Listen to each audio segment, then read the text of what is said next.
¿Quién conoce el futuro? Hay muchas personas que dicen conocer el futuro y engañan a los seres humanos. Cuando nosotros vamos al libro de Daniel encontramos al rey Nabucodonosor de Babilonia que tuvo un sueño, pero olvidó el sueño. Él llamó a los agoreros, a los magos, a los adivinos, a los sátrapas, a los caldeos, porque se suponía que ellos sí conocían el futuro.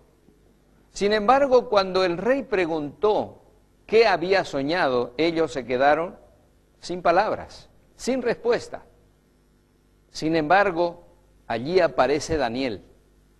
Y Daniel, después de orar a Dios, Dios responde su oración y revela el sueño de Nabucodonosor. Pero no solamente lo revela, sino que lo interpreta. Y una de las cosas importantes que nosotros encontramos en el capítulo 2 del libro de Daniel es la expresión del profeta que dice: no es que en mí haya más sabiduría que todos los hombres, pero hay un Dios en los cielos que conoce los secretos y Él te ha dicho, oh rey, lo que ha de venir. El único que conoce el futuro es Dios. Cualquier persona que diga conocer el futuro es un impostor, es un mentiroso. Y está comprobado. Lea usted Daniel capítulo 2. Además, cuando vamos a ver lo que dice Daniel y queremos comprender mejor el libro de Apocalipsis, tenemos que estudiarlos juntos, porque el uno se complementa con el otro y de esa manera nosotros tenemos un cuadro completo. Dios nos ayude a entender este misterio.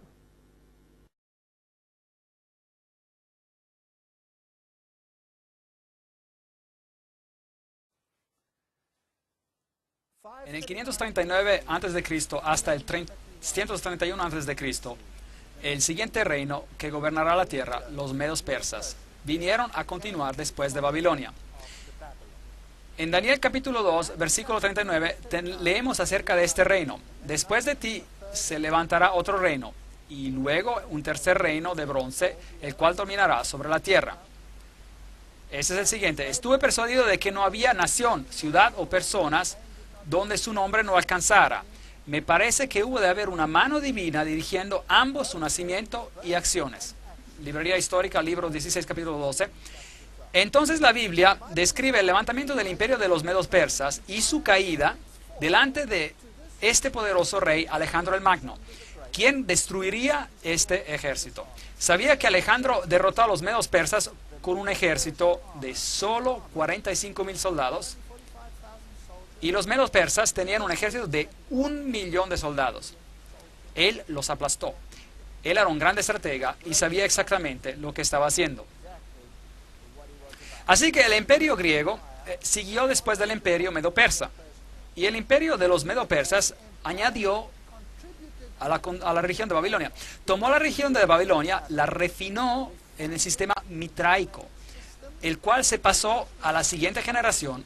Y el mitraísmo luego reaparece más tarde en prominencia dentro de la religión de la élite de Roma. Historia muy interesante. Pero la filosofía de los griegos es la gran fundación para muchas filosofías en el mundo hoy. Entonces los griegos siguen después del imperio de los medo-persas. Finalmente, después del imperio griego, Daniel 2:40, y el cuarto reino será fuerte como el hierro.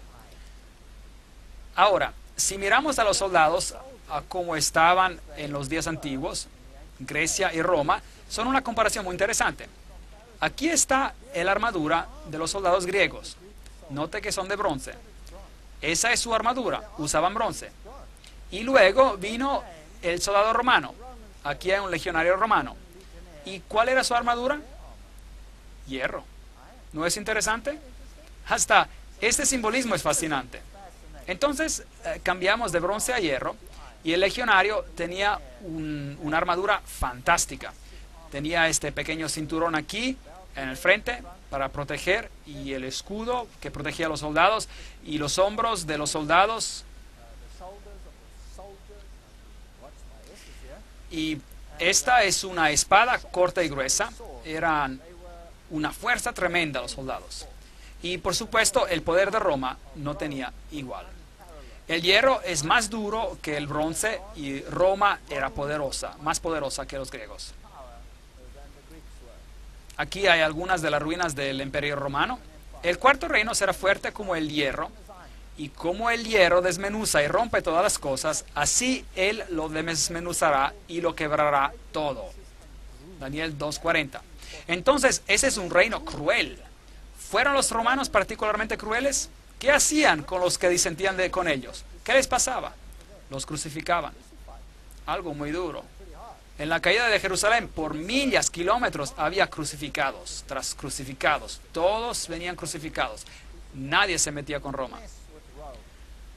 En el 22 de junio del 168 a.C., en la batalla de Pydna, Percus, el rey de Macedonia, fue completamente derrotado por los ejércitos de Roma.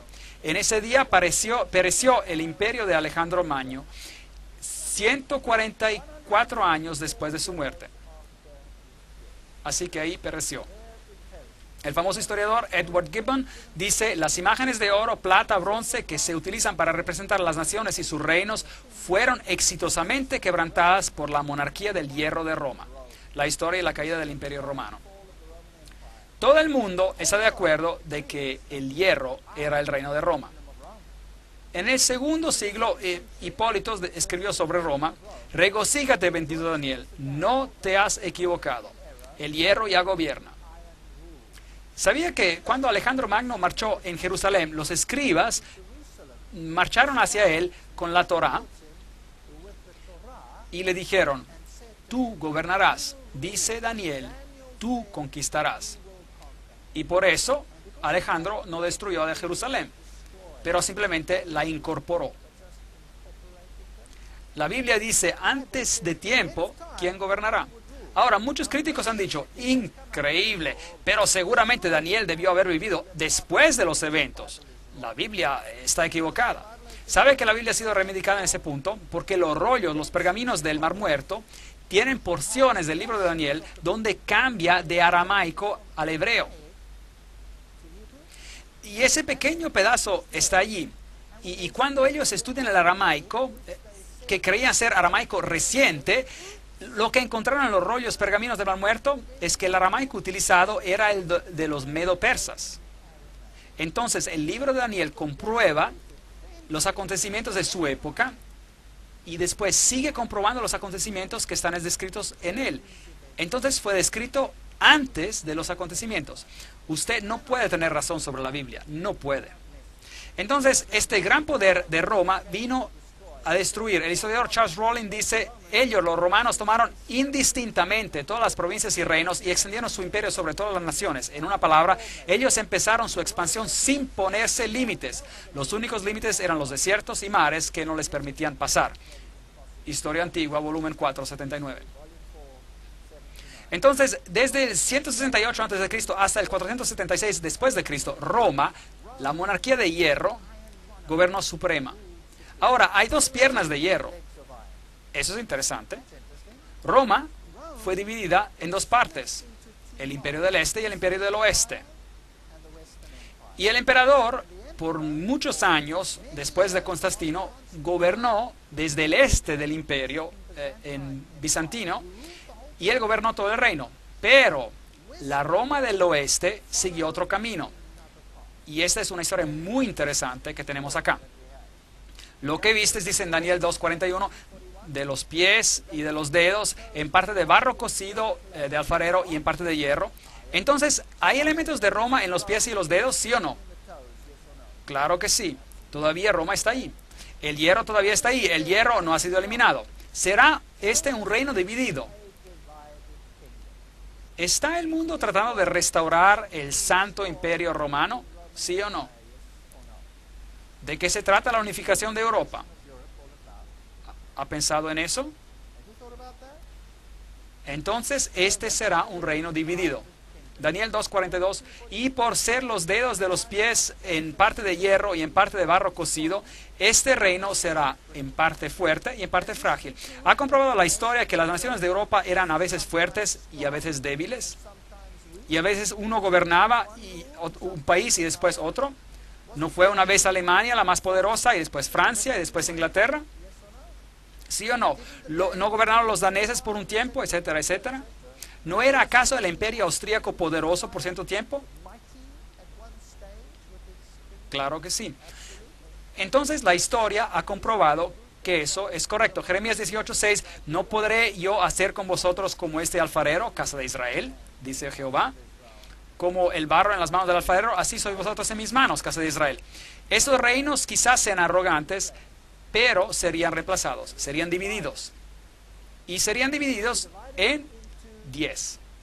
Eso es lo que la Biblia dice. Habría 10 dedos que vendrían. Ahora, estos 10 dedos son muy interesantes. ¿De dónde se levantan estos 10 dedos? ¿De dónde salen?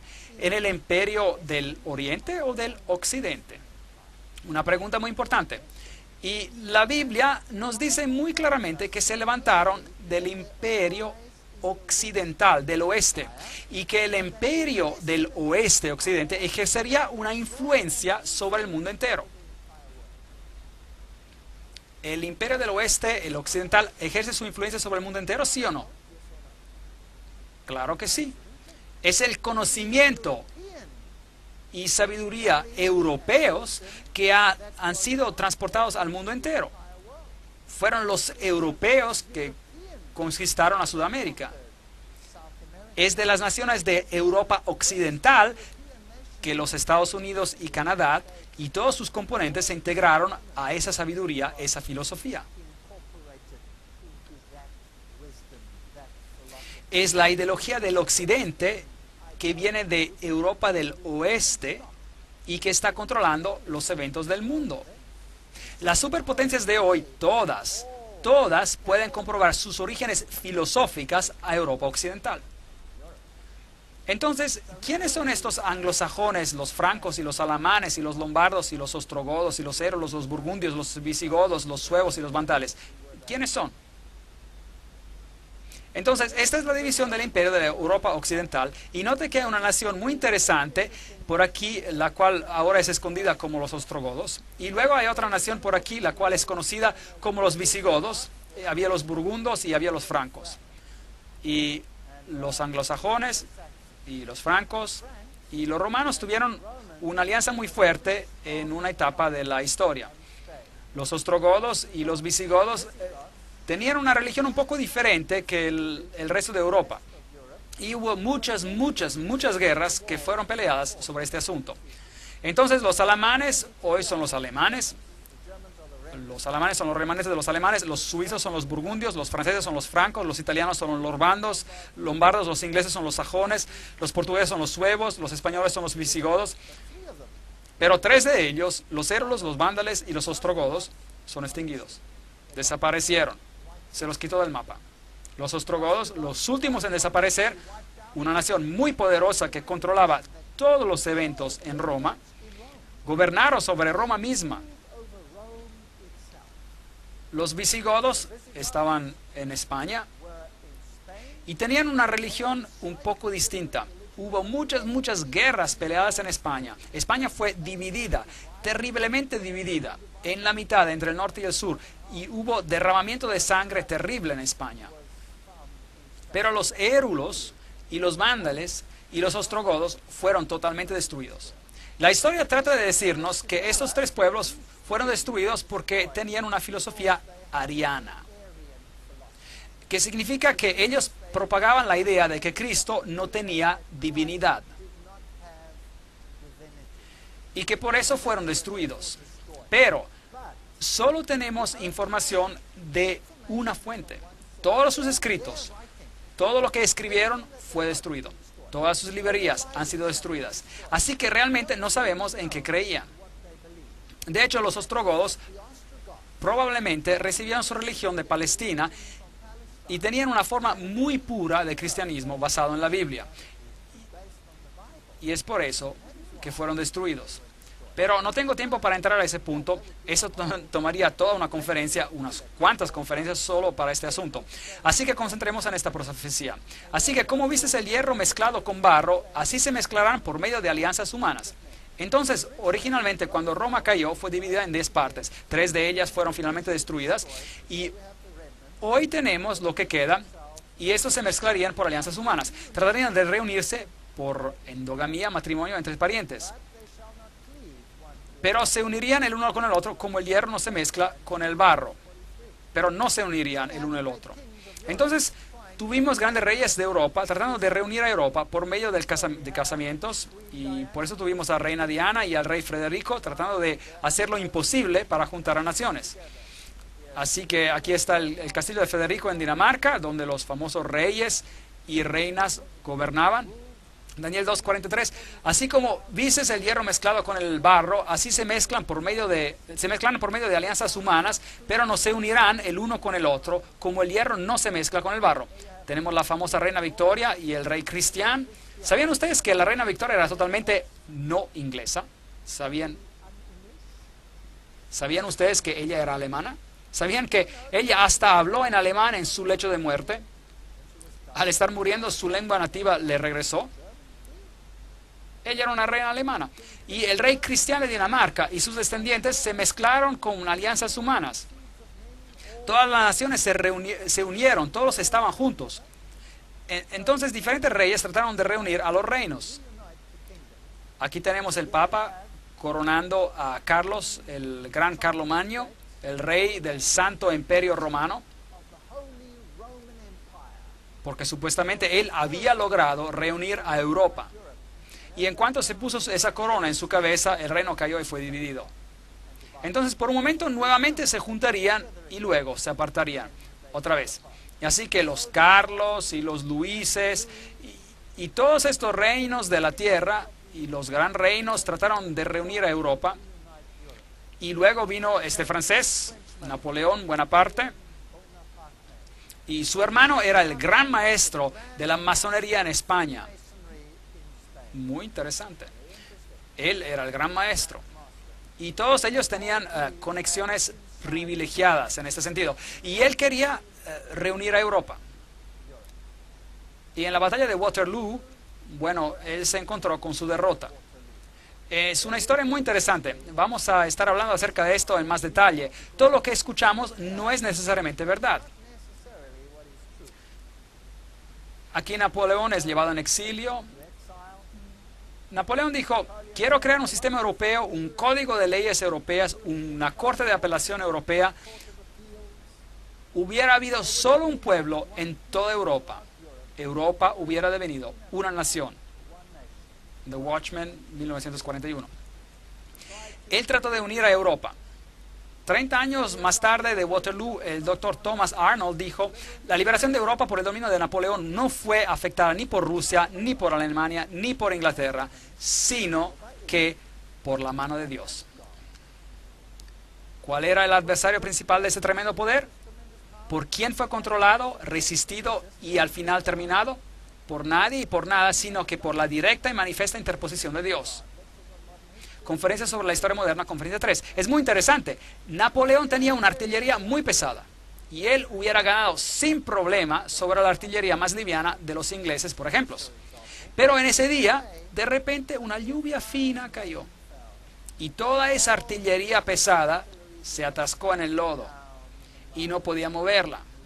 Entonces, la artillería más liviana, la artillería más ágil de las otras fuerzas, era justo lo que se necesitaba para hacerlos en pedazos. Entonces, ¿quién ganó la batalla? ¿El tiempo, el clima o la artillería? Es interesante que algunos de los grandes políticos del pasado han dicho que la historia está al lado de la artillería más potente, la artillería más pesada.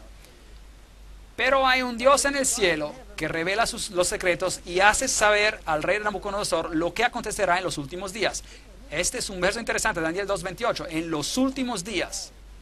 Bueno, si lee la Biblia, si lee Lucas y Mateos 24, por ejemplo, Lucas capítulo 21, verá que los eventos y cómo acontecen, como un reino después de otro hará guerra, y en los eventos finales serán nación contra nación, reino contra reino, guerra, hambre y toda clase de cosas. Corazones aterrorizados. Eso es lo que la Biblia dice. Y el siguiente evento será, dice Mateo 24 y Lucas 21, la venida de Cristo en gloria. La piedra que pondrá fin a todos los reinos terrenales. Bueno, este era el emperador Guillermo, y él trató de poner fin a la división de Europa. Y aquí hay una historia verdadera muy interesante. En una catedral en Francia, en Metz, hay una estatua afuera de la catedral, y hay una estatua por aquí, del profeta Daniel, con su dedo apuntando a su rollo de pergamino, sus escritos. Muy interesante el profeta aquí. Y el emperador Guillermo estaba muy preocupado acerca de esta estatua. Y luego un día, la catedral necesitaba reparaciones. El techo estaba roto y tenía que ser reemplazado. Y entonces le pidieron al emperador Guillermo por dinero para reparar la catedral. Y el emperador Guillermo dijo lo siguiente. Él dijo: ¿ustedes tienen una estatua de Daniel enfrente de la catedral? Y entonces obviamente él sabía lo que Daniel había dicho. Y obviamente estaba fastidiado con esa profecía. Entonces les dijo: les daré el dinero para reparar su catedral si remueven la cabeza de la estatua. Ahora, recuérdense que esas estatuas están hechas por secciones. Y pongan mi cabeza encima de esta estatua. ¿Ustedes creen que lo hicieron? Eso es historia. Usted puede comprobarlo. ¿Piensa que lo hicieron? Sí lo hicieron. Ellos lo hicieron. Y ellos pusieron la cabeza de Daniel original en sus archivos. Y él les renovó el techo. Y luego, por un tiempo, la cabeza del emperador Guillermo estuvo sobre la estatua. ¿Y qué quería decir con esto? Él era como el Nabucodonosor de los tiempos antiguos. Él estaba diciendo: no me importa lo que dijo su profeta, yo lo lograré. ¿No era eso lo que estaba diciendo? No me importa lo que dice el profeta, yo lo lograré. Historia fascinante. Bueno, aquí ya está muerto, pero este no es él, ese es su perro. El texto dice en alemán: Senta begleitete seine Majestät den Kaiser im Weltkrieg 1914 bis 1918. Y traducido, su perro acompañó al emperador durante la Primera Guerra Mundial, 1914 hasta el 1918. Y después de él se levantaría otro.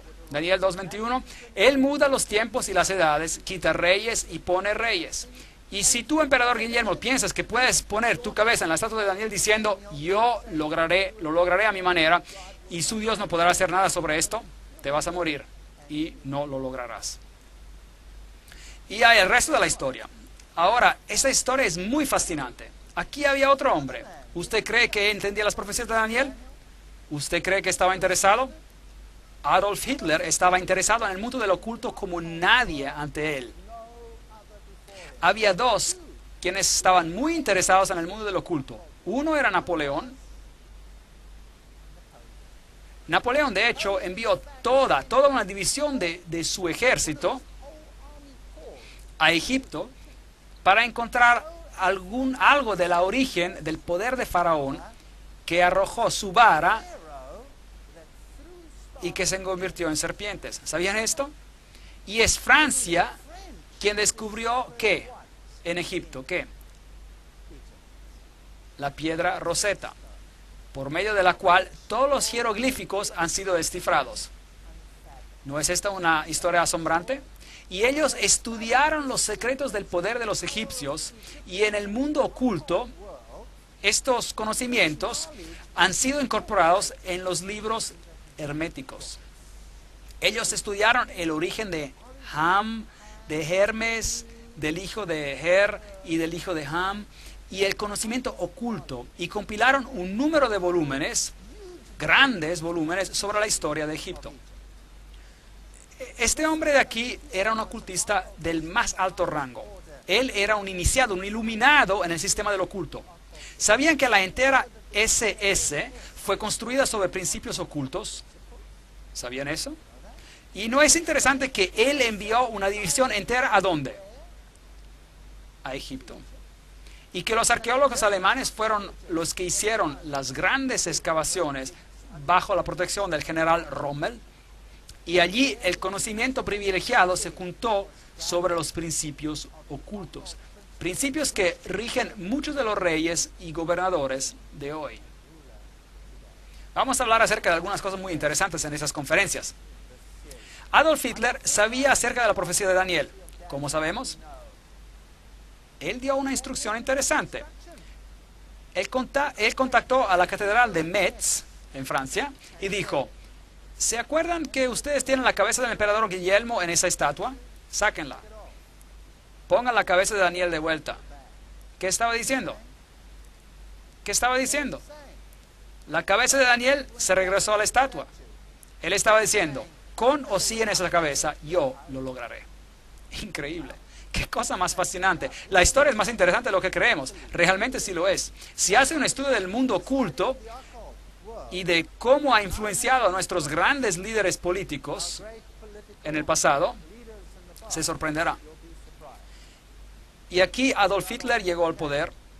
Y aquí está el símbolo que él usaba, la esvástica, la cruz gamada, que es el símbolo de la adoración del sol, es el símbolo de Lucífero. Es usado por la sociedad teosófica que dice: Lucífero es el logos, la serpiente, el salvador. Exactamente el mismo símbolo viene utilizado por la teosofía. ¿Y la teosofía está muerta?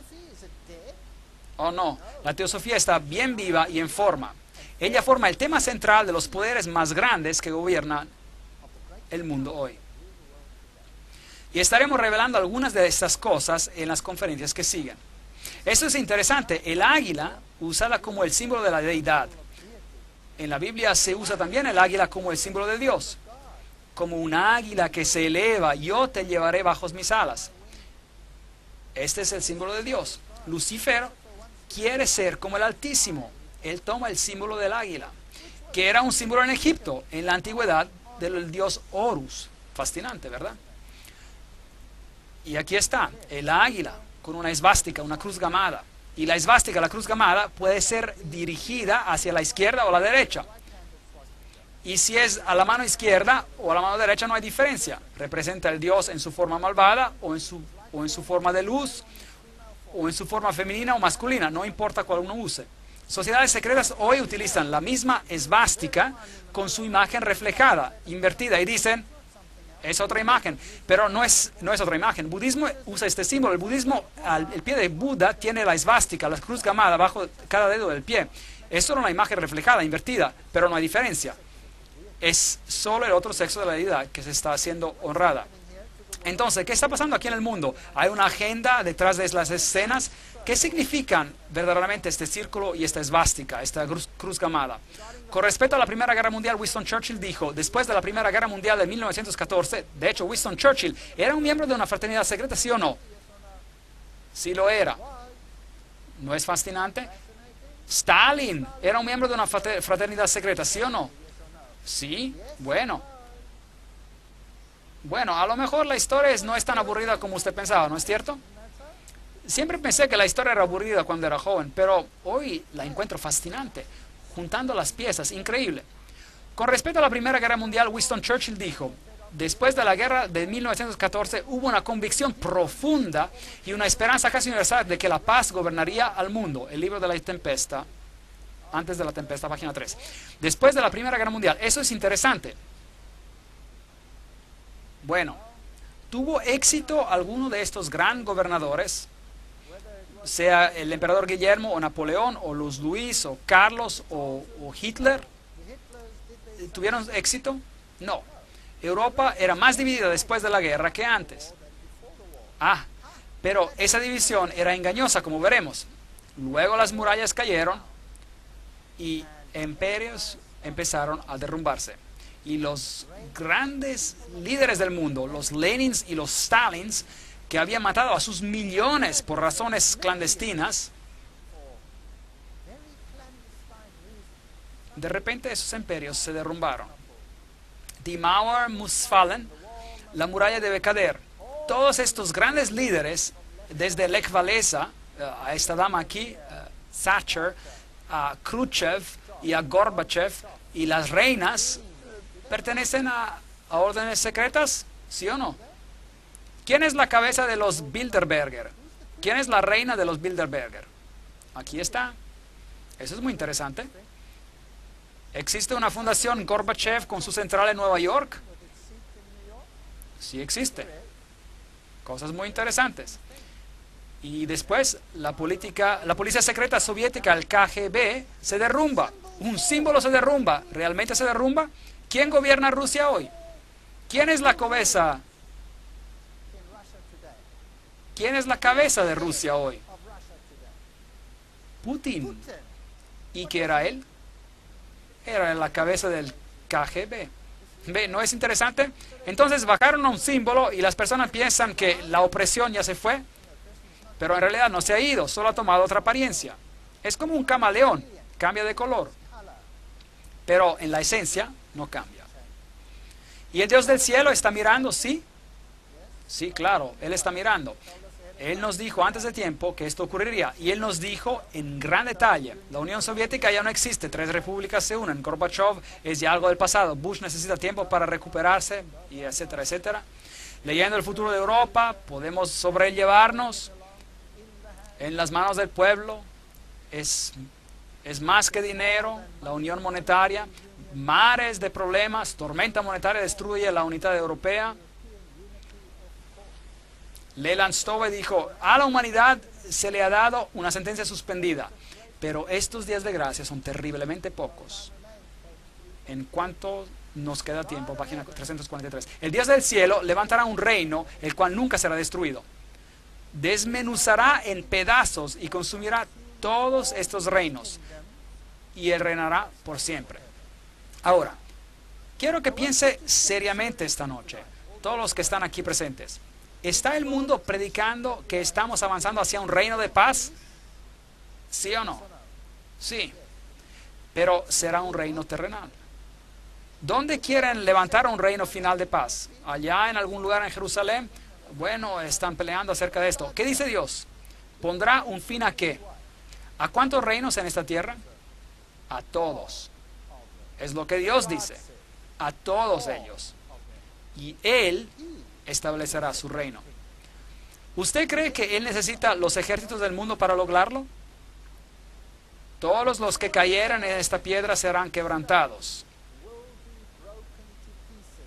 Y sobre quien ella caere, la piedra, le desmenuzará. Es lo que la Biblia dice. Porque enjugará Dios toda lágrima de los ojos de ellos, y ya no habrá más muerte, ni habrá más llanto, ni clamor, ni dolor, porque las primeras cosas ya pasaron. Apocalipsis 21:4. No debemos ser engañados creyendo que los poderes de esta tierra van a conseguir el objetivo por el cual están peleando. No lo lograrán. Llegarán a su fin. Parecerá como si casi llegaron a lograrlo. ¿Cómo sabemos eso? Porque la Biblia lo dice. La Biblia dice: cuando digan paz, paz, ¿Cuándo dirán eso de las naciones? Cuando parezca que hayan logrado su objetivo, ¿no es cierto? ¿Qué dice la Biblia que acontecerá? Una destrucción repentina.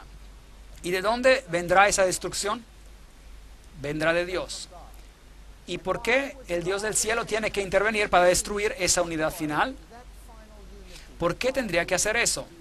Porque es una unidad basada sobre un sistema oculto.